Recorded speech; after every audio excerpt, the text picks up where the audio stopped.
Excelente, bienvenido y muchas gracias por ver este video. Si te llamó la atención el hecho de que vamos a hablar de la sensopercepción, espero mucho que te quedes a acompañarme y entender un poquito más a fondo cómo funciona. Voy a hablar un poco de cómo hay factores que afectan a la sensopercepción, factores tan básicos como el ángulo, la iluminación o inclusive algunos defectos ya sea en el individuo o como tal en el aparato sensor, así como el tema de algunas sustancias o preferencias o inclusive educación del individuo, anomalías, enfermedades o fallas genéticas. Quiero hablar un poquito de la diferencia entre la sensación y la percepción, qué tiene que ver el individuo en esta diferencia y qué tiene que ver la cultura, la educación o las experiencias en esta diferencia. Y también vamos a indagar un poquito en el tema de los traumas, cómo funciona cuando sí y cuando no se han enfrentado a estos.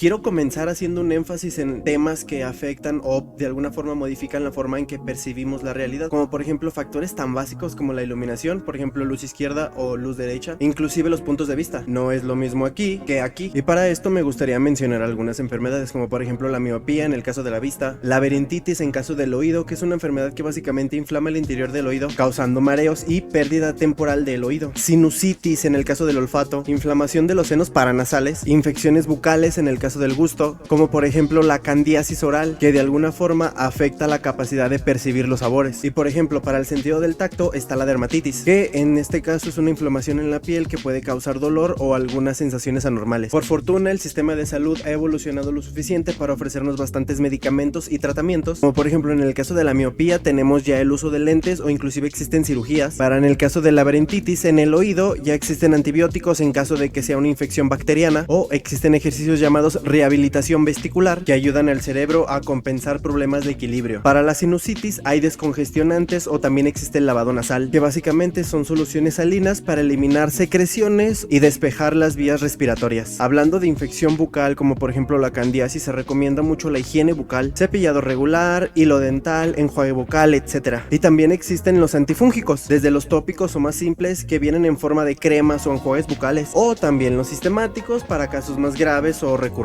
Con el ejemplo de la dermatitis en la piel, existen cremas o ungüentos para reducir la inflamación y la picazón, y también existe la terapia de luz ultravioleta. Interesante, ¿no? Y ahí no acaba todavía, porque cabe mencionar que así como hay defectos en los sentidos que se contraen o de alguna forma se desarrollan, hay algunos otros que se heredan. Por ejemplo, en el caso de la vista tenemos el daltonismo, el síndrome de Usher para el sentido del oído, la anosmia congénita para el olfato y el gusto, y la neuropatía sensorial hereditaria en el caso del tacto. Como lo mencioné al principio, quiero también hacer un pequeño énfasis en cómo los traumas o conflictos causan un impacto importante en los procesos sensoperceptores. Pero antes de continuar a eso, quiero darles unos ejemplos para ver si es que podemos entender la diferencia entre percepción y sensación. Primero quiero que veas esta imagen. Imagino que de alguna forma te das cuenta de que está un árbol, pero si ves un poquito más a detalle puedes ver que hay dos animales a los costados. Es un gorila y es una leona, si no me equivoco. Como tal, en la imagen solo son rayones que están ahí, pero tu mente es la que confirma que están estas dos imágenes ahí. Tus ojos en crudo solo ven rayones, pero tu cerebro percibe que estás viendo la imagen del rostro de un gorila y el de una leona. Y si no, me encantaría que vieras este otro ejemplo. Para empezar me gustaría que solo vieras el centro de la imagen, el ojo que está ahí en el centro de la imagen. Enfoca toda tu atención en el centro de la imagen, va a ser unos pocos segundos, realmente no tiene que ser mucho, simplemente puedes seguir escuchándome mientras continúas poniendo tu atención así en ese ojo. La intención es que voy a cambiar la imagen y pues veremos qué es lo que pasa, ¿no? Es solamente unos segundos más y cambiaré la imagen 1, 2.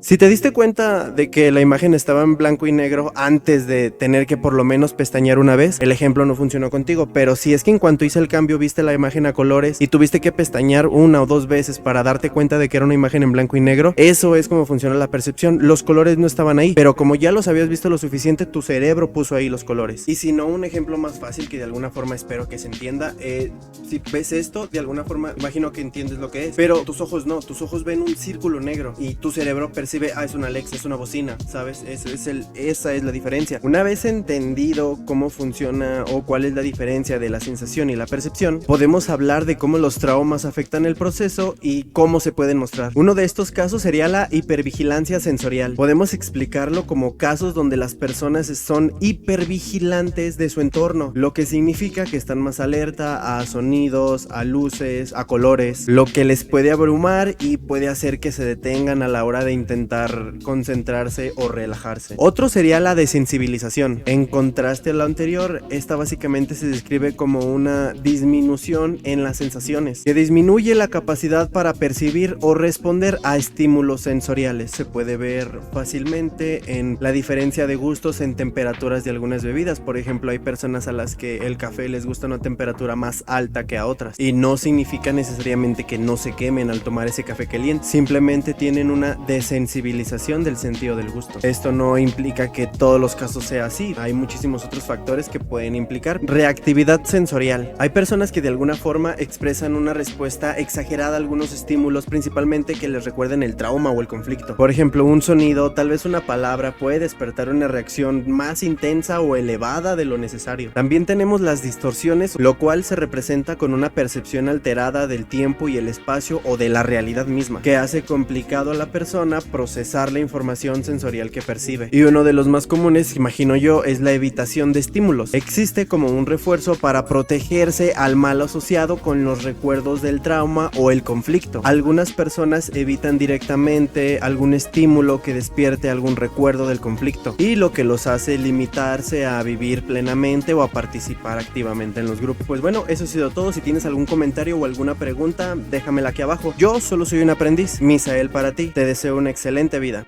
Hey, lo fascinante de la sensopercepción es que no solo se trata de recibir señales, sino que de alguna forma nos hace comprender cómo es que todos podemos captar el mundo de una forma única. Esa no te lo esperabas, ¿verdad? Yo lo he dicho.